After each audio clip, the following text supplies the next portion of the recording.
Jeanne d'Arc was the kind of girl who appears only when a country is on its knees. Kings are useless, armies are broken, and God, or whatever force people worship, seems to have abandoned the land. She was born in 1412 in Domremy, a forgotten patch of earth where peasants lived in mud, prayed in fear, and died in silence, a place so poor that destiny usually passed by without looking. Yet from this nowhere emerged a teenager who would terrify generals, challenge priests, manipulate politics without meaning to, and become the most dangerous weapon France fielded in the entire Hundred Years' War. She was illiterate, devout, stubborn, and so incandescently certain of her visions that even hardened soldiers felt goosebumps when she spoke. She claimed the Archangel Michael, St. Catherine, and St. Margaret visited her, not politely, not symbolically, but literally, and ordered her to drive the English out and crown the rightful king of France. At 13, she started hearing voices. At 16, she began telling people about them. At 17, she demanded an audience with the Dauphin, Charles VII, an insecure prince whose kingdom had shrunk so badly that the French joked he ruled only the part of France reachable without crossing enemy lines.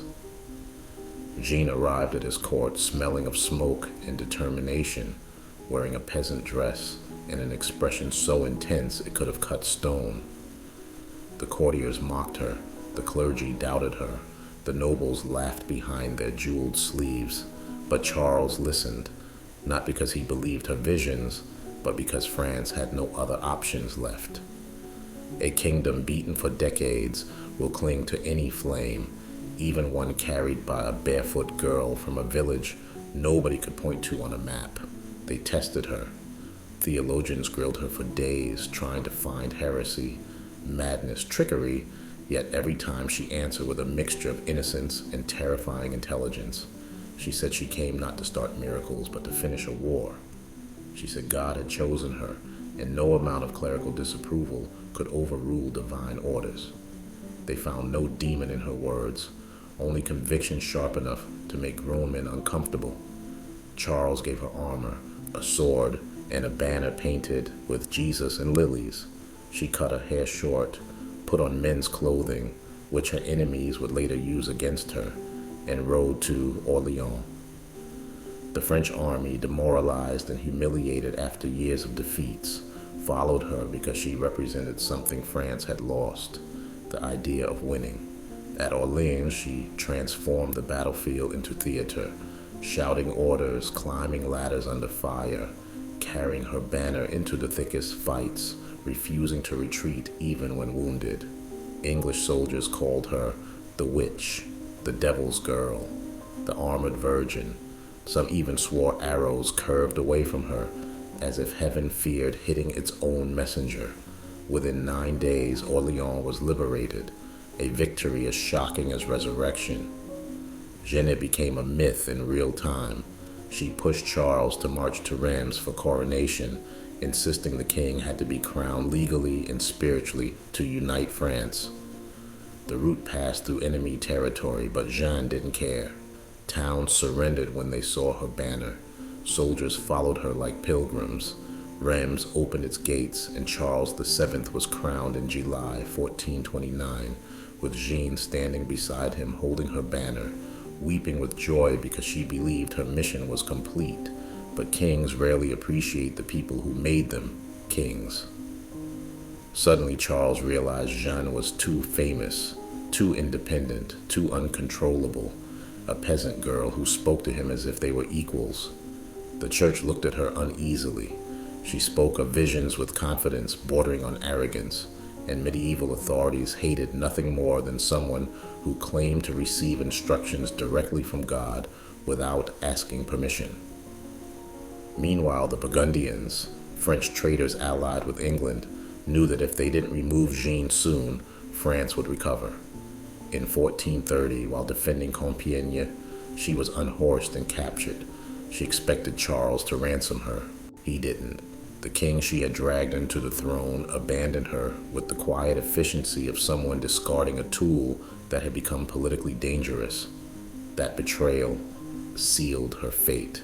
Sold to the English like livestock, Jeanne was handed to clerics who despised everything she represented: a woman in armor, a girl commanding men, a peasant speaking with authority, someone claiming direct revelations, the medieval equivalent of treason, blasphemy, and insubordination combined. Her trial in Rouen was a masterpiece of corruption. Dozens of theologians interrogated her daily, twisting her words, demanding she explain her visions, her clothing, her military choices. They tried to break her intellectually, emotionally, spiritually, but Jeanne answered with impossible composure. Sharp when they wanted her confused, humble when they wanted her arrogant, unyielding when they wanted her broken. Her interrogators admitted privately they feared she might actually be telling the truth. Her most famous moment came when they asked if she believed she was in God's grace, a trap, since claiming certainty was heresy and claiming doubt was also heresy. Jeanne smiled and answered, "If I am not, may God put me there.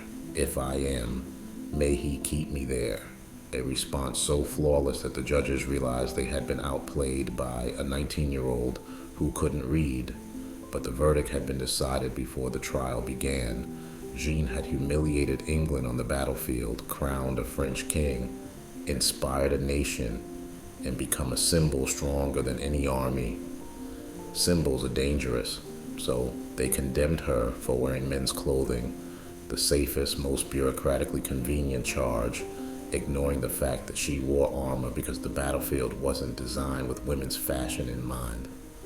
On May 30th, 1431, they chained her to a stake in Rouen. Witnesses said she asked for a cross. An English soldier made one from 2 sticks and gave it to her. Jeanne prayed as flames rose. She cried the name of Jesus until smoke stole her voice. When she died, even her executioner wept, later saying he feared he had burned a saint. The English burned her body twice more, first to ensure she was dead, second to scatter her ashes in the Seine so no relic could remain, as if they feared she might resurrect just to finish the job. But history has a dark sense of humor. 25 years later, the church retried her, declared the first trial invalid, and proclaimed her innocent. The judges who condemned her were denounced. 4 centuries later, she was canonized. The girl they burned as a heretic became a saint, and the men who killed her became footnotes. Jeanne d'Arc remains one of history's most paradoxical figures, a peasant who changed geopolitics, a teenager who led armies without ever studying war, a mystic who out-argued theologians, a woman who terrified professional killers, a loyal servant betrayed by her king, a soldier killed by priests, a martyr used by everyone except the one person she served selflessly, France. And she proved something brutal and eternal.